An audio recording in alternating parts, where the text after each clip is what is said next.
How to delete a custom sticker you've made on Instagram. This tutorial shows you how to remove your saved cutout stickers from the Instagram app. First, open the Instagram app on your Android device. After that, tap the plus icon at the top left to create a new story. From there, tap the sticker icon at the top of the screen to open the sticker tray. At this point, scroll down until you find your saved custom stickers and cutouts. In the next step, press and hold on the custom sticker you want to delete. Following this, a delete or remove option will appear. Go ahead and tap it to remove the sticker from your saved collection.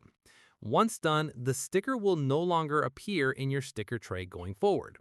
From here, if you want to delete multiple stickers, just repeat the same process for each one individually.